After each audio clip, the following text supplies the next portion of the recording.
अंजना ओम कश्यप और आज कोरोना में डॉक्टर स्पेशल, जिसके जरिए हम लगातार कोरोना के इस विषम परिस्थिति में अपने दर्शकों को जागरूकता दिखा रहे हैं और साथ ही बता रहे हैं कि कैसे सतर्क रहना है। डॉक्टर्स का बड़ा पैनल हमारे साथ जुड़ेगा, लेकिन बड़ी खबर के साथ हम बुलेटिन की शुरुआत कर रहे हैं। आपको बता दें, प्रधानमंत्री नरेंद्र मोदी ने आज रात 8 बजे तमाम मंत्रालयों के अधिकारियों के साथ एक बैठक बुलाई है, जिसमें प्रधानमंत्री चर्चा करेंगे कि आखिर इन परिस्थितियों से निपटने के लिए किस तरह की तैयारियों की देश को जरूरत है।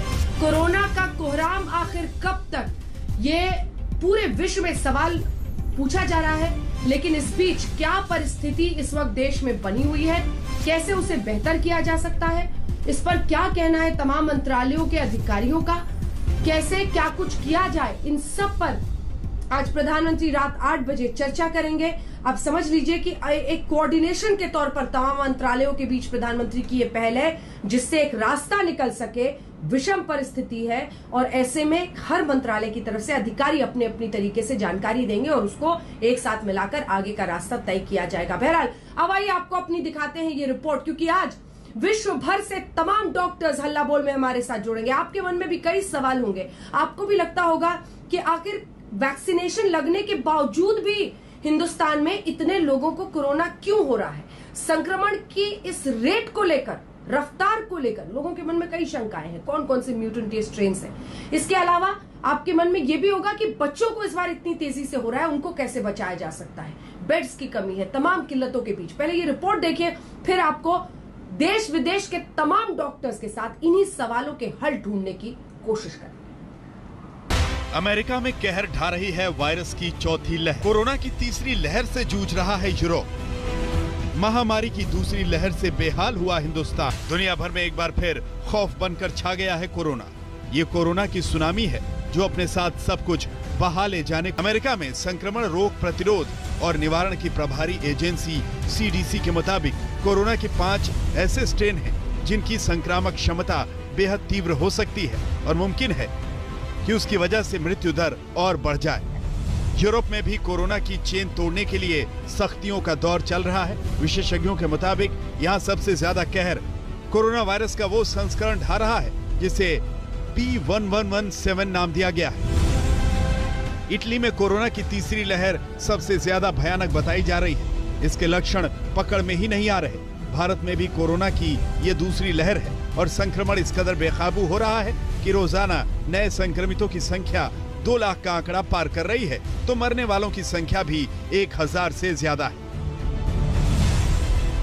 भारत में डबल म्यूटेशन वायरस ने चिंता बढ़ा दी है। जानकारों का मानना है कि डबल म्यूटेशन वेरिएंट के कारण ही देश में कोरोना मामलों में तेजी से बढ़ोतरी हुई है।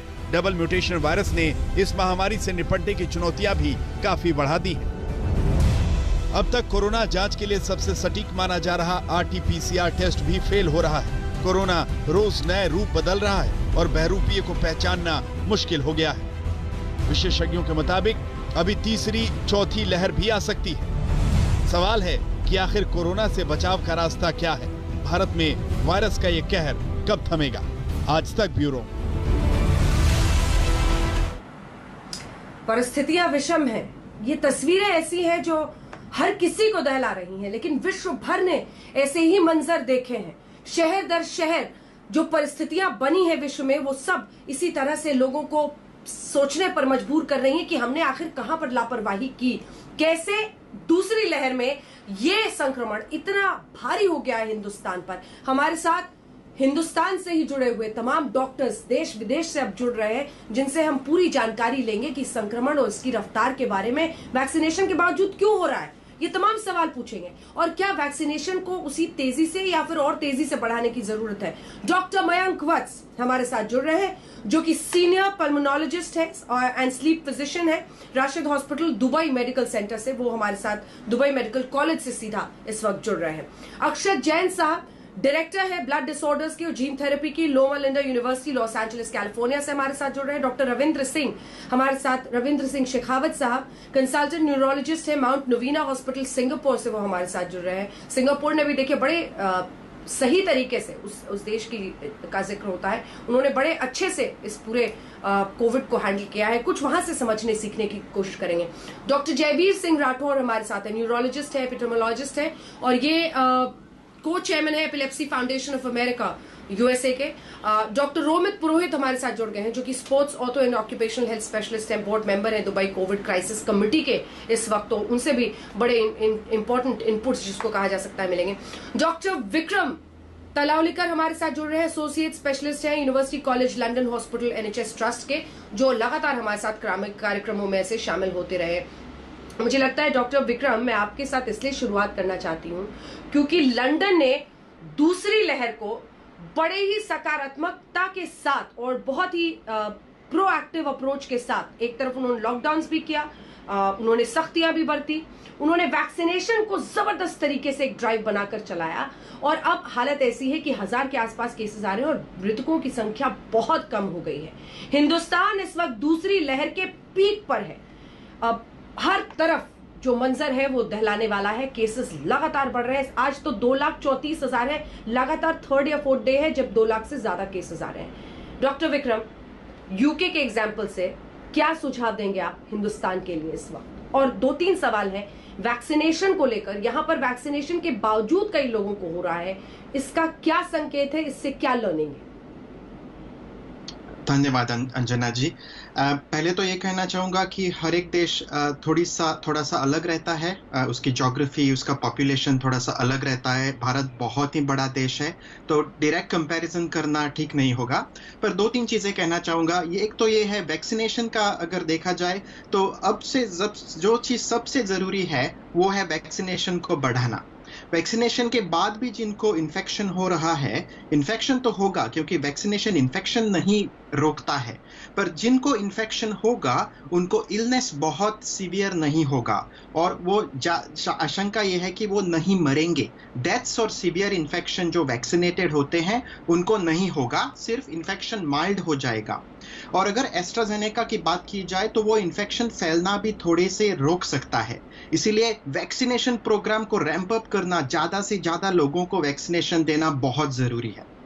दूसरी जो बात है लॉकडाउन की, लॉकडाउन किसी को भी नहीं चाहिए क्योंकि उसके इकोनॉमिक कॉन्सिक्वेंसेस होते हैं, मजदूरों को और थोड़े से सेक्टर्स इकोनॉमी को बहुत नुकसान हो सकता है। पर जब जिंदगी मौत की बात आती है तो अभी लॉकडाउन, जहाँ पे हॉटस्पॉट्स हैं, जहाँ पे बहुत शहरों में जो इन्फेक्शन रेट बहुत ही बढ़ चुका है, बेड्स नहीं मिल रही है, वहाँ पे थोड़ा सा कंट्रोल, लॉकडाउन करना बहुत ज़रूरी होगा क्योंकि ताकि लोग हॉस्पिटल तक ना जाएं। उनको ऐसी चीज़ नहीं होनी चाहिए कि बेड नहीं, वेंटिलेटर नहीं, इसीलिए लोग मर रहे हैं।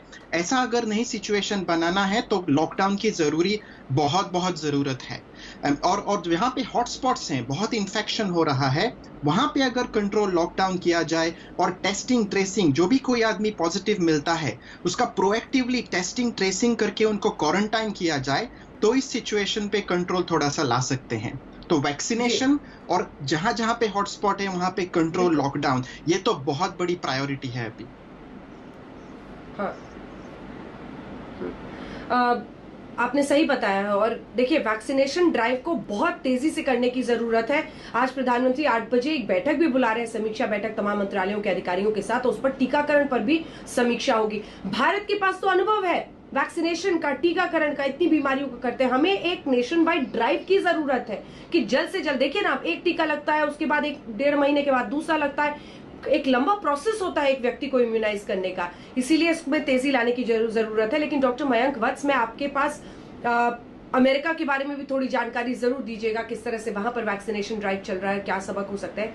बट एक क्वेश्चन मेरा टेस्टिंग एफिकेसी को लेकर है, और ये जो म्यूटेंट वायरस बताया जा रहा है, वो मैं आपसे समझना चाहती हूँ क्योंकि RT-PCR टेस्ट में भी डिटेक्ट नहीं हो पा रहा है कोविड यहाँ इंडिया में, और उसकी वजह से एक्सरे, सिटी स्कैन भी डॉक्टर्स करा रहे हैं। ये क्यों हो रहा है टेस्ट की एफिकेसी को लेकर? और ये जो डबल म्यूटेंट वायरस बताया जा रहा है कि वायरस ने 2 बार अपने आप को बदल लिया है, इसका क्या मतलब है? और ये म्यूटेंट वायरस कितना बड़ा खतरा हो सकता है विश्व भर में? वहां पर भी ब्राजील को लेकर अपेरेंटली बहुत चिंता है कि वहां से जो वायरस में म्यूटेशन हुआ है वो एक खतरा बन सकता है।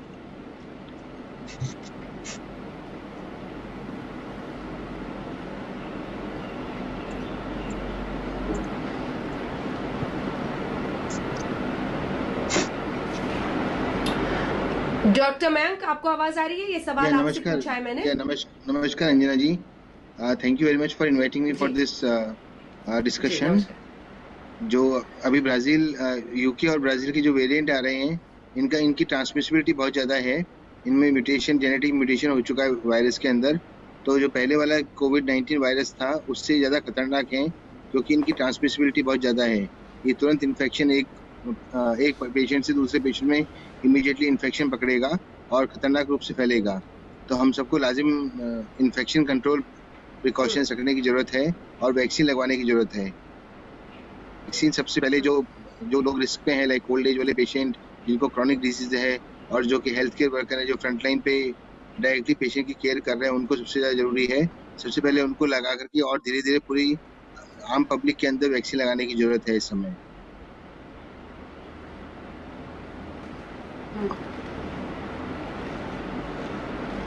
जी, मैं आरटीपीसीआर टेस्ट को लेकर दरअसल एक सवाल पूछ रही थी, जो दुबई के कॉन्टेक्स्ट में भी कुछ स्पेसिफिक सवाल आपसे पूछूंगी। आप बने रहिए हमारे साथ। लिए चलते हैं आपको अक्षत जैन साहब के पास। अक्षत जैन साहब, यूएस के कॉन्टेक्स्ट में आप किस तरह की जानकारी देंगे? डबल म्यूटेशन वायरस क्या है, और आरटीपीसीआर में ये वायरस क्यों नहीं डिटेक्ट हो पा रहा है? इंडिया में कई जगहों पर डॉक्टर्स कह रहे हैं कि आपको इसके बावजूद एक्सरे और सीटी स्कैन कराना होगा। ये क्यों हो रहा है? नमस्ते। आरटीपीसीआर जो एक टेस्ट है जिसकी वजह से हम कोरोना वायरस का स्पाइक प्रोटीन से रिलेटेड जो म्यूटेशन है उसे डिटेक्ट इसलिए नहीं कर पा रहे हैं क्योंकि जो स्पाइक प्रोटीन जिसकी वजह से कोरोना वायरस का इन्फेक्शन होता है, उसके अंदर एक के बजाय दो म्यूटेशन इस प्रकार बन गए हैं जैसे वायरस का स्ट्रक्चर दो बार चेंज हो गया हो। इसकी वजह से जो वायरस का मल्टीप्लिकेशन है वो इतना फास्ट हो रहा है कि साइकिल्स ऑफ टर्नओवर, सीटी जिसको बोलते हैं, वो इट इज सो क्विक कि जब उसको लेबोरेटरी में प्रोसेस किया जाता है तो अग्रेशन ऑफ द वायरस इतना फास्ट है कि उसकी वजह से आरटीपीसीआर में वो वायरस कई बार डिटेक्ट नहीं हो पाता है। नंबर 1। नंबर 2, जो टेस्टिंग और टेस्टिंग ड्राइव है, वो टेस्ट्स इंडिया में वेरियस पार्ट्स में अभी भी स्टैंडर्डाइज नहीं है। टेस्ट अवेलेबल हैं मगर टेस्ट का स्टैंडर्डाइजेशन, इसका मतलब कि टेस्ट की पॉजिटिविटी रेट वो रिलायबल नहीं है। वो स्टैंडर्डाइज टेस्ट्स का भी नहीं हुआ है, या उन टेस्ट्स को अभी तक मॉडिफाई उन न्यू वेरिएंट्स को डिटेक्ट करने के लिए नहीं किया गया है। सो जो टॉप इंस्टीट्यूशंस हैं, जैसे ऑल इंडिया इंस्टीट्यूट है, ICMR है, institutes in Pune and Bombay, वहाँ पे वो facility to do advanced RTPCR standardise हो चुकी है, बट स्मॉलर एरियाज जहाँ इन्फेक्शन अभी फैल रहा है वहाँ पे अभी वो डेवलपमेंट नहीं हुआ है। सो उसकी वजह से ये डबल म्यूटेशन, मीनिंग जो ओरिजिनल कोरोना वायरस था जो कोविड-19 दिसंबर में पहली बार डिटेक्ट हुआ था वुहान चाइना में, उसका स्ट्रक्चर और आज के स्ट्रक्चर में काफ़ी डिफरेंस है। जीनोमिकली या जेनेटिकली उसका जो स्ट्रक्चर है उसमें 2 बार मेजर म्यूटेशन हुए हैं, जिसकी वजह से उसका डिटेक्शन बहुत डिफिकल्ट हो गया है।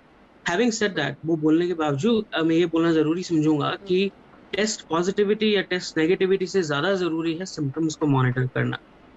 इंडिया में आज बच्चा इंडिया क्या, पूरी दुनिया में आज बच्चा कोविड-19 के जो सिम्टम्स हैं वो जान चुका है। हेडेक, बॉडी एक, high fever, sore throat, loss of smell, ये वो प्रेडोमिनेंट सिम्टम्स हैं जो कोविड-19 के इन्फेक्शन होने की वजह से पेशेंट्स को होते हैं। तो क्लिनिकली यही सजेस्ट किया जाएगा कि अगर किसी को ये सिम्टम्स डेवलप हो रहे हैं या कोई कॉन्टैक्ट है जिसको कोविड टेस्ट पॉजिटिव आया है, तो सेल्फ आइसोलेशन और सेल्फ क्वारंटीन जो हम लोगों ने बहुत डिलीजेंटली अमेरिका में और इंडिया में लास्ट ईयर किया था, उसको करने की वापस जरूरत है ताकि सेकंड स्पाइक सबसाइड हो पाए। और थर्ड सबसे इम्पोर्टेंट चीज, फोर्थ की सबसे बिल्कुल, हाँ बोलिए आप। बिल्कुल, हाँ, बट सबसे जरूरी मैं जल्दी से एक ऐड करना चाह रही थी। देखिए, आपने कहा कि सिम्टम्स तो पता है लेकिन एसिम्प्टोमेटिक कैरियर्स बहुत ज्यादा है, और दिक्कत सबसे ज्यादा ये आ रही है इंडिया में कि टेस्ट आप कर रहे हैं, आपको रिपोर्ट 3 दिन बाद आ रही है। अब आप एक एसिम्प्टोमेटिक कैरियर है, आप आराम से घूम रहे हैं, कई लोगों से मिल रहे हैं और उसके बाद से आप पास ऑन कर रहे हैं, और फिर आपको चौथे दिन जाकर पता चलता है कि भैया हम तो पॉजिटिव है। अब इतने लोगों को आपने रिस्क जोन में डाल दिया है। ये जो देरी हो रही है, मुझे लगता है कि टेस्ट एफिकेसी भी एक बहुत इंपॉर्टेंट हिस्सा है इसका, और जल्द से जल्द टेस्ट की रिपोर्ट मिले। जब तक रिपोर्ट ना मिले तो आइसोलेशन जरूरी है, क्योंकि अब ये क्राइसिस सिचुएशन की नौबत आ चुकी है। मैं आपके पास लौटूंगी। डॉक्टर रविंद्र सिंह हमारे साथ सिंगापुर से जुड़ रहे हैं। डॉक्टर रविंद्र सिंह साहब, उन्होंने बताया कि कैसे बच्चे को सिम्टम्स पता है, लेकिन एसिम्टोमेटिक कैरियर्स भी बहुत बड़ा हिस्सा है। मैं 3 सवाल आपसे स्पेसिफिकली पूछना चाहती हूँ सिंगापुर के कॉन्टेक्स्ट से, अगर आप हमें समझा सके। सवाल नंबर 1,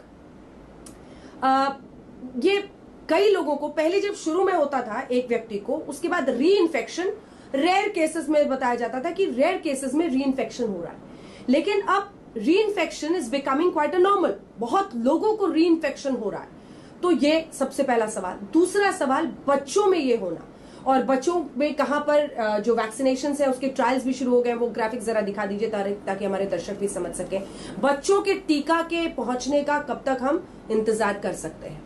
रेमडेसिविर, तीसरा सवाल मेरा, रेमडेसिविर को लेकर बहुत ज्यादा कई डॉक्टर्स उसको पुश कर रहे हैं, लेकिन कई डॉक्टर्स ऐसे भी हैं जो कहते हैं कि अभी तक कोई स्टडी ऐसी सीधी नहीं आई है जो कहे आपको कि it is a complete cure. ये 9 दिन आपका स्टे हॉस्पिटल में तो उसको घटा के 8 दिन कर सकता है, थोड़ा सा इफेक्टिव है। तो रेमडेसिविर की जो भूमिका है वर्सेस ऑक्सीजन, जो क्रूशियल बता रहे हैं डॉक्टर्स, किस पर फोकस रखना चाहिए जो एजेंसीज लड़ाई की तैयारी कर रही हैं? 3 स्पेसिफिक सवाल है सर आपसे। री इन्फेक्शन, बच्चे, रेमडेसिविर।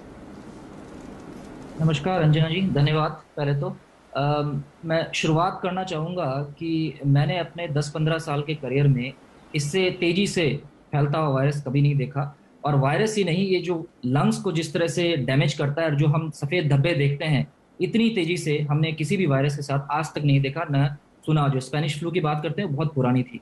अब मैं आपके सवाल पे आता हूँ कि आपने कहा कि जो री इन्फेक्शन का जो रेट है, तो बिल्कुल री इन्फेक्शन के चांसेस बहुत ज़्यादा हैं। मेजॉरिटी जो कहते हैं कि 80 to 85% लोगों के अंदर एक बार इन्फेक्शन होने के बाद में एंटीबॉडीज आ जाती हैं, लेकिन वो एंटीबॉडीज कितने समय तक रहेंगी, वो इम्यून सिस्टम जो होस्ट का है वो कब तक उसे संभाले रखेगा, वो अभी हमारे पास का कोई डेटा नहीं है। ये वायरस अभी भी अंडर स्टडी है। इसके बारे में हमें ये नहीं पता कि ये कितनी बार और म्यूटेशन कर सकता है। वायरस की प्रवृत्ति होती है कि वो म्यूटेट करेगा और वो सर्वाइव करने की कोशिश करेगा, तो उसके लिए हमें बिल्कुल तैयारी करनी पड़ेगी।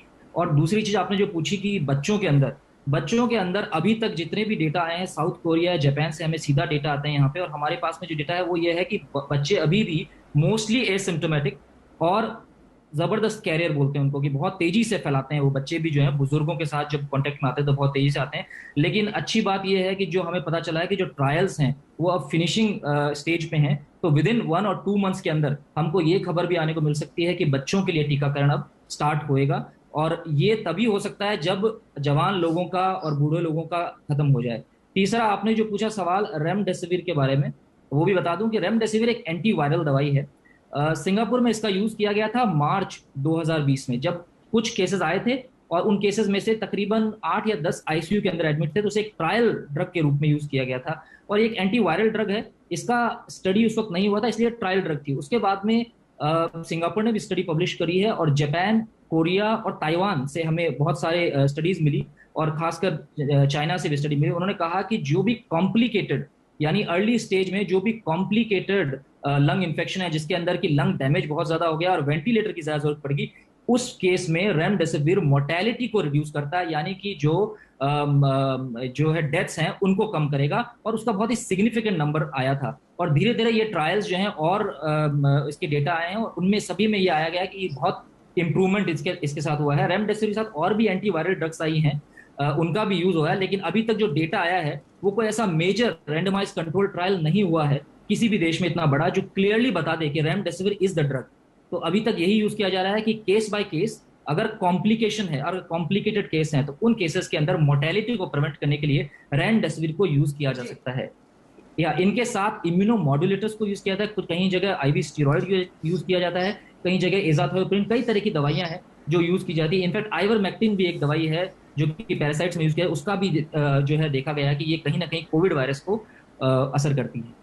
तो ये आपके संक्षेप में ये जो आपने 3 सवाल पूछे उनके जवाब है। मैं एक चीज और ऐड कर दूं, जो कि आपने मुझे बोला कि सिंगापुर के कॉन्टेक्स्ट में इतना बता दूं कि जब 2003 में जब सार्स आया था सिंगापुर में, तो जो CDC का गठन किया था सिंगापुर गवर्नमेंट, बिकॉज हम तैयार नहीं थे उस वक्त, और उस वक्त बहुत ज़्यादा डैमेज हुआ था, कई डॉक्टर्स और नर्सेज की जान गई थी। उससे एक सीख लेके सरकार ने एक कम्युनिकेबल डिजीज सेंटर बनाया और उसका हर साल एक ट्रायल रन होता है। 2009 में जब H1N1 आया था तब इसका ट्रायल रन हुआ था। वो सारी की सारी जो CDC का गठन हुआ, ये सारी गवर्नमेंट एजेंसी से बात करती हैं, लोकल लीडर से छोटे छोटे जोन में सारे एरियाज को डिवाइड कर दिया जाता है, वहां के लोकल लीडर से गठन हुआ है ताकि जो सूचना भेजी जाए, जो कंफर्म न्यूज है गवर्नमेंट से, वो सीधी पहुंचाया जाए और नियमों का पालन हो, इन सबका ध्यान रखा जाए। तो ये टास्क फोर्स जो वहां नियमित करीब 2003 में और 2009-2016 जो जीका आया था वहां भी ट्रायल रन किया गया था, और अब जाके 2019-20 में इस टास्क फोर्स का कहीं अब उपयोगिता दिख रही है कि 60,000 जो केसेस आए हैं उसमें सिर्फ 30 डेथ हुई हैं, और अब जो केसेस हैं वो 200 से 300 के मात्र रह गए हैं, और उसमें अभी कोई भी आईसीयू में नहीं है। ये बहुत ही बड़ी बात मैं मानता हूं सिंगापुर के दृष्टिकोण से। जी डॉक्टर जयवीर सिंह को दिखाई। डॉक्टर जयवीर सिंह, मैं अब आपके पास आना चाहती हूँ। बहुत सारे सवाल हैं और इसीलिए मैं लोडेड क्वेश्चंस पूछ रही हूँ कि डॉक्टर से 3 स्पेसिफिक क्वेश्चंस, क्योंकि देखिए जो मेरा पहला सवाल है सर, क्या कोई कोरिलेशन है? कई ऐसे लोग हैं जो वैक्सीनेशन लेते हैं और उसके बाद उनको इन्फेक्शन हो जा रहा है कोविड का। कई ऐसे लोग हैं जिनकी एंटीबॉडीज का काउंट आ रहा है वैक्सीनेशन के दोनों डोजेस लेने के बाद, उनमें एंटीबॉडीज भी बने हुए हैं, लेकिन बावजूद इसके वो कोरोना पॉजिटिव हो जा रहे हैं। ये क्यों हो रहा है? इसका क्या एक्सप्लेनेशन है? तो सबसे पहले तो Anjana ji, thank you for having me on this panel, और आपके सभी दर्शकों को मेरा नमस्कार। ये बहुत ही इंपॉर्टेंट क्वेश्चन पूछा है आपने कि डिस्पाइट जो है ना वैक्सीनेशन के बावजूद, और कईयों के अंदर जो एंटीबॉडीज भी आ जाती हैं जो कि एक्सपेक्टेड हैं आफ्टर वैक्सीनेशन, क्यों उन लोगों में वापस इन्फेक्शन हो रहा है। तो इसके कई पहलू हो सकते हैं। पहला तो ये कि इन्फेक्शन, जैसे मेरे पहले साथियों ने कहा कि इन्फेक्शन होने के फिर भी चांसेस रहते हैं, लेकिन एसिम्प्टोमेटिक यानी बिना किसी सिम्टम्स के, या फिर माइल्ड डिजीज होने का चांस होता है। तो भले ही इन्फेक्शन दोबारा हो जाए, और मेरी प्रैक्टिस में मैंने यूएस में देखा है कि कई बार 3 से 4 बार एक पेशेंट के मैंने रिकॉर्ड्स देखे हैं जिसमें वो पॉजिटिव नेगेटिव ऐसे चलते हैं। लेकिन अगर उनको इम्यूनाइजेशन हो चुका है, वैक्सीनेशन हो चुका है, तो वो सीवियर डिजीज या डेथ के चांसेस उनके बिल्कुल निल हो जाते हैं। माइनर डिजीज हो सकती है, एसिम्प्टोमेटिक डिजीज हो सकती है, जिससे कि वो बहुत ही जल्दी रिकवर भी कर जाते हैं। तो that is not a major concern अगर वापस इन्फेक्शन हो भी रहा है। लेकिन इंपॉर्टेंट चीज ये है कि इस चीज को प्रिवेंट करने के लिए मास्क पहनना और अपना डिस्टेंस बनाए रखना, सोशल डिस्टेंसिंग, और हाथ टाइम टू टाइम धोना, ये बहुत इंपॉर्टेंट चीज है जिससे कि आप री इन्फेक्शन के रिस्क को कम कर सकते हैं। Yes, I have a follow up question. एक फॉलो अप क्वेश्चन है सर आपसे। जी बिल्कुल, बोलिए। एक फॉलो अप क्वेश्चन है आपसे, और वो क्वेश्चन ये है कि मैं साइंटिफिकली बस ये समझना चाह रही थी कि अभी तक जो नॉलेज है वो यही है कि आपको कोई वायरस है, आप वैक्सीनेशन से उसके एंटीबॉडीज ही बनाते हैं। अब एंटीबॉडीज होने के बावजूद अगर कोई वायरस इन्फेक्ट कर रहा है तो ये साइंटिफिकली बायोलॉजिकली कैसे एक्सप्लेन होगा? मैं इस पर लौटूंगी, लेकिन एक छोटे से ब्रेक के लिए हमें रुकना पड़ रहा है। इस बीच आपको बता दें कि कुंभ आयोजन को लेकर भी कई सवाल खड़े हो रहे थे। ये लग रहा था कि देखिए, चाहे वो चुनाव प्रचार हो, कुंभ हो, इन सब आयोजनों में लोगों का इकट्ठा होना कितना बड़ा खतरा बन सकता है कोरोना के संक्रमण के बीच में, दूसरी लहर में।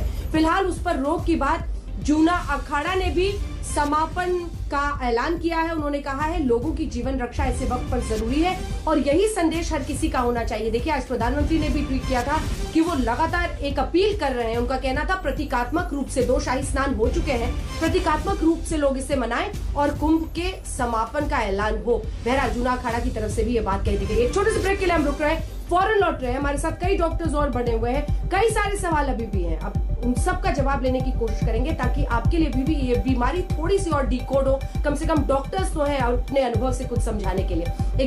तो लगातार आप देख रहे हैं कोरोना पर डॉक्टर स्पेशल, और ये डॉक्टर्स देश विदेश से आज हमने इकट्ठा किए हैं आपके इस पैनल में 6 बजे हल्ला बोल में, ताकि हम उनके जरिए समझ सकें कि क्या क्या बेस्ट प्रैक्टिसेस है हर देश में, क्या कमियां हो रही हैं जो इस संक्रमण को लेकर, जो कई सारे ऐसी बातें हैं जो आपके और मेरे मन में सवाल के तौर पर बस उभरी हुई है कि क्यों री इन्फेक्शन इतना बढ़ गया है, वैक्सीनेशन के बावजूद क्यों कुछ लोगों को हो रहा है। लेकिन ये हमेशा याद रखिए, वैक्सीनेशन के बाद तमाम डॉक्टर्स कह रहे हैं कि बीमारी का जो लेवल है, जो उसकी इंटेंसिटी है, तीव्रता है, वो बहुत कम रहेगी। तो ऐसे में वैक्सीन बहुत जरूरी है और टीकाकरण ही सबसे बड़ा ड्राइव अभी दिखाई देता है जिसके जरिए हम इस बीमारी के खिलाफ लड़ सकते हैं। हम डॉक्टर अक्षत जैन, आपके पास में बच्चों को लेकर एक स्पेसिफिक जानकारी के बारे में आना चाहती हूं, लेकिन उससे पहले जरा डॉक्टर रोमित पुरोहित जो हमारे साथ बने हुए हैं दुबई कोविड क्राइसिस कमेटी से, उनके पास आना चाहती हूं। क्योंकि देखिए, वैक्सीनेशन के बावजूद जो कुछ लोगों को हो रहा है वो मैं डॉक्टर साहब से पहले भी पूछी थी, मैं इसकी बायोलॉजी और साइंस को समझना चाह रही हूँ, क्योंकि कई लोग ये पूछते हैं कि एंटीबॉडीज होने के बावजूद क्यों हो रहा है। क्योंकि पूरी बीमारी और टीकाकरण से लेकर क्योर का पूरा फंडा ही यही है कि आपको एंटीबॉडीज बनाने हैं। अब एंटीबॉडीज होने के बावजूद अगर किसी को ये हो रहा है तो बायोलॉजिकली, साइंटिफिकली इसका क्या एक्सप्लेनेशन है सर? और दुबई के कौन से बेस्ट प्रैक्टिसेस हैं जो दूसरी लहर में आप इस वक्त दे सकते हैं, बता सकते हैं? सबसे पहले तो मैं शुक्रिया अदा करना चाहूँगा अन्ना जी, आपका और इस प्रोग्राम का। मैं शुक्रिया अदा करना चाहूँगा राजस्थान फाउंडेशन का और श्री देवस श्रीवास्तव जी का, जो हम सबको एक साथ इस पैनल पर लेके आए। आपने बड़ा एक पुख्ता सवाल पूछा है कि हम ऐसा क्या यूनिक कर रहे हैं दुबई के अंदर कि तमाम जो इलाका है यहाँ पे वो नॉर्मलसी की तरफ आ रहा है और हमारी कोशिशों के करने से 95% हमारी रिकवरी रेट है। I just want to make one thing clear कि इन्फेक्शन और एंटीबॉडीज और इन सब के ऊपर हम सब वार्तालाप कर रहे हैं, लेकिन लोग ये चीज़ भूल रहे हैं कि हमें की पॉइंट्स पे फोकस करने की सख्त ज़रूरत है। पहली चीज़, अगर आप वैक्सीनेशन लेते हैं तो वैक्सीनेशन का मतलब ये नहीं है कि आप कोविड फ्री हो गए हैं एंड आप कॉम्प्लेसेंट हो जाएंगे कि आप मार्केट प्लेस में, पब्लिक एरिया में जाकर अपने आप को फ्रीली मूव ऑन कर सकते हैं। ये लोगों को सब समझने की जरूरत है। दूसरी चीज जो मुझे समझ में आती है कि हिंदुस्तान में तमाम ऐसी टेक्निक्स अवेलेबल हैं, तमाम ऐसी एक्सपर्टीज अवेलेबल है, लेकिन उसका एग्जीक्यूशन फेलियर आ रहा है जो दूसरे मुल्कों में अच्छा देखा जा रहा है। जैसे फॉर एग्जांपल, आप जब वैक्सीन लेते हैं, आप एंटीबॉडीज डेवलप करते हैं, लेकिन वो एंटीबॉडीज ये पर्पस सर्व नहीं करती कि हमें दोबारा कोविड नहीं हो सकता, तो रिलैप्स होता है, लेकिन उसकी सिवेरिटी कम हो जाती है। जो अभी नए तरीके के जो वेरिएंट्स आए हैं, जैसे VOI जो वायरस अंडर इन्वेस्टिगेशन है, B117, इसकी ट्रांसमिटेबिलिटी एज वेल एज इसकी प्रोडक्टिविटी बहुत ज्यादा हो रही है। अब उसको रोकने के लिए इवन हम अगर वैक्सीन लगा रहे हैं तो we have to follow certain screening procedures. RT-PCR के अंदर कई बार ऐसा होता है कि हमको पता भी नहीं चलता है कि कोई कोविड पॉजिटिव है, तो हमने बेसिक स्ट्रक्चर फॉलो किया हुआ है दुबई के अंदर कि हम चेस्ट एक्सरे और CT स्कैन जो हम करते हैं उसके ऊपर ज्यादा बिलीव करते हैं कंपेयर टू RT-PCR। मेरे अपना खुद का तजुर्बा ये है कि मैंने जितने भी लोगों को चेस्ट एक्सरे किया और उसको जब हमने उसका आकलन किया तो हमें पता लगा कि ये एक पॉजिटिव केस हो सकता है फ्यूचर के अंदर। ये हमारा सबसे बड़ा प्लस पॉइंट था in the screening process. Second thing, जो इसकी ट्रांसमिटेबिलिटी है, हम सबको पता है, अभी ये बहुत डिबेट चल रहा है कि ये एयरबॉर्न है या नहीं है। मैं आप सबको बताना चाहता हूं कि ये हमेशा से एयरबॉर्न था। तो फॉर्मेशन ऑफ एरोजोल जब बन जाता है, जिसके अंदर पार्टिकुलेट होता है, वो डिपेंड करता है पार्टिकल की साइज पे। अगर वो पार्टिकल साइज बड़ी होती है तो 1 या 2 मीटर की दूरी पे जाके गिर जाता है, लेकिन अगर वो पार्टिकल साइज छोटा होगा तो ट्रांसमिट ज्यादा देर तक हो सकता है। इसलिए हम शुरू से ये बोलते आ रहे हैं कि आप फिजिकल डिस्टेंसिंग 6 फुट या 2 मीटर का रखें और मास्क को लगाएं। एक और चीज मैं नोटिफाई करना चाहता हूं कि हमारे भारत के अंदर जो मास्क हम लोग सप्लाई कर रहे हैं, ठीक है, वो इतने ज्यादा बल्क में बन रहे हैं कि उनकी क्वालिटी के ऊपर कोई भी गौर नहीं कर पा रहा है। उनकी क्वालिटी इतनी डिप्राइव्ड है कि आर दे सूटेबल कि हम इस स्प्रेड को रोक सकें, क्योंकि 3 लेयर मास्क और 5 लेयर मास्क की जो क्वालिटी मैंने देखी है, ठीक है, वो इतनी स्पेसिफिकली बहुत एग्जीक्यूट नहीं हो रही है। कुछ एक ऐसी चीजें जो मैं शेयर करना चाहता हूँ इस प्लेटफॉर्म के थ्रू कि डेफिनेटली ये एयरबॉर्न स्प्रेड होता है, कंसील्ड एंड कन्फाइंड स्पेसेस के अंदर स्प्रेड होता है। तो और कुछ चीजें जो हमें भारत में करने की जरूरत है इस पर्टिकुलर स्प्रेड को, जो कि American society of heating and air conditioning जो रेफर करती है, वो ये बोलती है कि we need to look into the confined spaces. Lockdown zone wise करना बहुत जरूरी है, लेकिन लॉकडाउन को खोलने के बाद में जो वापस रिलैप्सेस आ रहे हैं उसको रोकने पे हम सक्षम नहीं हो पा रहे हैं। आप जहाँ पे भी काम कर रहे हैं, जैसे आपका खुद का अपना टीवी चैनल है, वहाँ पे कोई संक्रमित होता है तो हम ऐसी क्या चीजें कर सकते हैं? तो we can focus on air filters, portable filtration units हो गई, अल्ट्रा वायलेट टेक्नोलॉजी को लेके आना। आजकल एक नया चीज आया है UL 867 ionisation, which is focusing on electrostatic air cleaning. अगर हम इस सिस्टम्स को इन तमाम वर्क प्लेसेस पे लेके आएंगे तो हम युवाओं को और ज्यादा प्रोटेक्ट कर सकते हैं। और आप स्ट्रेंजली अगर आप देखें तो अभी जो नया स्ट्रेन आया है वो युवाओं को ज्यादा इफेक्ट कर रहा है, क्योंकि युवा एक ऐसी हमारी कम्युनिटी है, एक ऐसा सेक्टर है जो कि बहुत ही कॉम्प्लिसेंट है। क्योंकि उनके दिमाग में हमने ये फीडिंग कर दिया था शुरुआत के अंदर कि यूथ के अंदर ये कोई असर नहीं करता है, जबकि ये बिल्कुल ही गलत धारणा है। ये सबको उतना ही इक्वली असर करता है। वैक्सीनेशन की सख्त जरूरत है इसकी, क्योंकि वैक्सीनेशन ही एक हमारा होप है अभी, और इसको लगाने के बाद में आपको इन्फेक्शन हो सकता है और आपको सिम्टम्स आ भी सकते हैं और ना भी आए, लेकिन आप फिर भी लोगों को संक्रमित कर सकते हैं, लेकिन इन्फेक्शन की सिवियरिटी जो है वो काफी रिड्यूस हो जाएगी। बिल्कुल बिल्कुल। डॉक्टर अक्षत जैन, अब मैं आपके पास आना चाहती हूँ, क्योंकि बच्चों से रिलेटेड जो सवाल है उसको आगे ले जा रही हूँ, लेकिन उससे पहले जो डॉक्टर रोमित ने कहा है उसकी 3 बड़ी बातें मैं बार बार रीइंफोर्स करना चाहती हूँ अपने दर्शकों के सामने।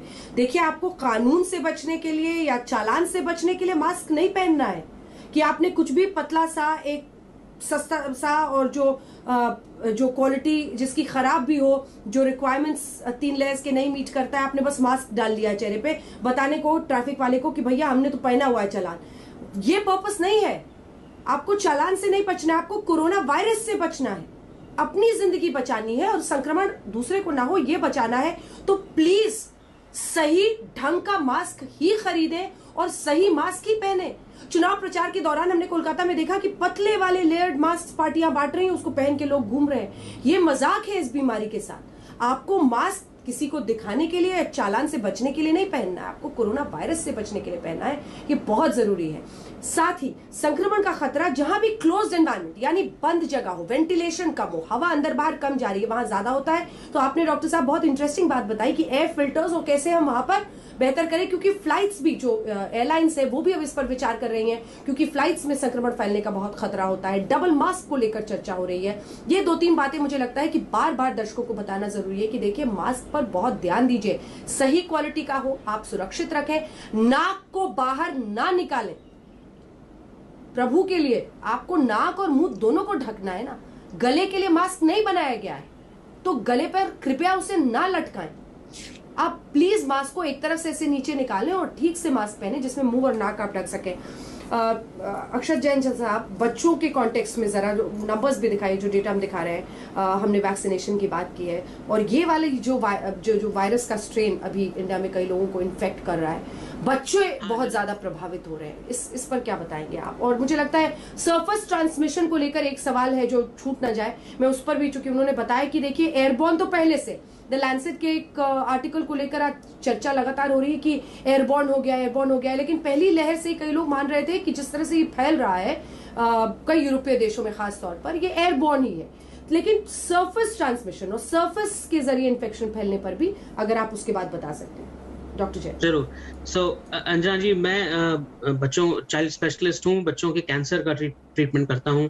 तो बहुत जल्दी हम लोग ये समझ गए थे कि कोरोना वायरस की जो इन्फेक्शन है उसका प्रेजेंटेशन या उसकी बच्चों के अंदर जो सिम्टम्स हैं वो बहुत यूनिक हैं, टू अ पॉइंट कि हमने एक पेपर पब्लिश किया था early last year scientific journals में कि इस बीमारी का, कोरोना वायरस इन चिल्ड्रन, उस बीमारी का एक अलग नाम है जिसका नाम है MISC, multi inflammatory syndrome for children. ये एक बहुत ही यूनिक एंटिटी है और बहुत डिफरेंट है एज कंपेयर टू जो अडल्ट्स को या बड़े लोगों को कोरोना वायरस का जो इन्फेक्शन हो रहा है। ये इसलिए भी इम्पोर्टेंट है क्योंकि इसका identification starting from 3 to 4 months of age, 3 या 4 महीने के बच्चे से लेके 12 से 13 साल तक के एडोलेसेंट्स को हम लोगों ने डायग्नोज और ट्रीट किया है। उसके चीफ लक्षण हैं 5 दिन तक, 4 से 5 दिन तक हाई फीवर आना, स्किन के अंदर रैश डेवलप होना, बच्चों के साथ हाई फीवर के साथ नाक, मुंह और आईज के अंदर रेडनेस होना। ये इलनेस जैसे ही डिटेक्ट हो उसका टाइमली आइडेंटिफिकेशन और ट्रीटमेंट बहुत जरूरी है। इस कंडीशन का नाम है अगेन MISC, और ये समझना बहुत जरूरी है क्योंकि हमारे पास 48 आवर्स की विंडो होती है जिसमें यदि वो ट्रीटमेंट जो इसका है, जिसको इंट्रावीनस इम्यूनोग्लोबुलिन बोलते हैं, IVIG, और स्टीरॉइड्स यदि नहीं दिए जाएं तो ये long term cardiac aneurysm create करता है, कार्डियक फेलियर क्रिएट करता है और एक लाइफ लॉन्ग प्रॉब्लम क्रिएट करता है। पिछले 1 हफ्ते में कम से कम 3 या 4 पेशेंट्स इंडिया से वर्चुअली मुझे रेफर होकर आए हैं वर्चुअल क्लिनिक्स में, जिसमें ये क्लियर कट है MISC सिम्टम रिफ्लेक्ट कर रहे हैं, बट प्रॉब्लम आ रही है अंडरस्टैंडिंग में, उसको अर्ली डायग्नोसिस में। और ये एक मिस्टेक करना कि जब तक कोविड पीसीआर पॉजिटिव नहीं आएगा तब तक इस पे एक्ट करना उचित नहीं है। जरा कमी रहती है, इसलिए मैं ठीक है जी, वक्त की जरा कमी है। जल्दी से डॉक्टर मयंक जैन, 2 लाइन में अगर आप, डॉक्टर मयंक वत्स, माफ कीजिएगा डॉक्टर मयंक वत्स, जल्दी से अगर आप सरफेस ट्रांसमिशन पर जो इस वक्त की रिसर्च है और क्या जानकारी है, 2 लाइन। अभी रिसेंटली एक पेपर पब्लिश हुआ है जिसमें बोल रहे हैं कि ये एयरबॉर्न ट्रांसमिशन है। अभी तक सब लोग ये मान के चल रहे थे, शुरू में ये था कि एयरबॉर्न ट्रांसमिशन है वर्सेस सरफेस ट्रांसमिशन है। सब लोग धीरे धीरे एविडेंस इकट्ठे हुए कि ये टच से फैलता है, सरफेस ट्रांसमिशन है। बट रिसेंटली अभी पेपर पब्लिश हुआ, वो बता रहा है कि एयरबॉर्न ट्रांसमिशन है। जैसे डॉक्टर अमित ने बोला कि बेसिकली जब भी पेशेंट खांसी करता है या सांस लेता है तो मुझे लगता है ये दोनों तरह के ट्रांसमिशन है। तो हमेशा एटलीस्ट 6 फीट की दूरी बना के रखनी चाहिए जब भी अपन पेशेंट के कांटेक्ट में आते हैं या पेशेंट कहीं पे हाथ लगाता है या उसकी जो मास्क है उससे रिलेटेड जो भी सामान है, लाइक मोबाइल है, लैपटॉप है, उसको हमेशा अगर अपन टच करते हैं गलती से तो अपने को हाथ बराबर वॉश करना चाहिए। उसके लिए साबुन और पानी सबसे बढ़िया वो है। अल्कोहल, खाली अल्कोहल पे, अल्कोहल सैनिटाइजर पे रिलाई नहीं करें। अगर साबुन और पानी की व्यवस्था हो तो साबुन और पानी से लगभग नहीं तो मोबाइल और लैपटॉप भी बार-बार सैनिटाइज करना चाहिए। कोशिश ये करनी चाहिए कि अगर पेशेंट उसको टच नहीं करे आपके लैपटॉप मोबाइल को, लेकिन अगर टच करता है तो उसको लाजिम सैनिटाइज करना जरूरी है। ठीक है, मैं खुद हॉस्पिटल से आके अपने मोबाइल सैनिटाइज करता हूँ। आप सभी डॉक्टर्स का बहुत बहुत जी सर, वक्त की कमी, आप सभी डॉक्टर्स का बहुत बहुत धन्यवाद। हमें लगता है कि हमारे दर्शकों को आप सबकी जानकारी से और अनुभव से जो कुछ आपने बताया है काफी फायदा होगा ये समझने में, जो कई पहेलियां अभी भी इस बीमारी को लेकर है, क्योंकि हर दिन नए तरीके से कुछ ना कुछ नए मामले सामने आते हैं। लेकिन इतना जरूर है कि एक बात कांस्टेंट है, आपको ये फिजिकल डिस्टेंसिंग, दूरी बना के रखनी होगी 6 फीट की, और मास्क सही ढंग से पहना आपको बचाएगा। आप सभी का बहुत धन्यवाद। एक ब्रेक के लिए हम रुक रहे हैं, देखते रहिए आज तक। नमस्कार, मैं हूं अंजना ओम कश्यप। हमें उम्मीद है ये वीडियो आपको पसंद आया होगा। लेटेस्ट खबरों के लिए यूं ही देखते रहिए आज तक, और इस वीडियो के पसंद आने पर लाइक, शेयर एंड सब्सक्राइब करना ना भूलें।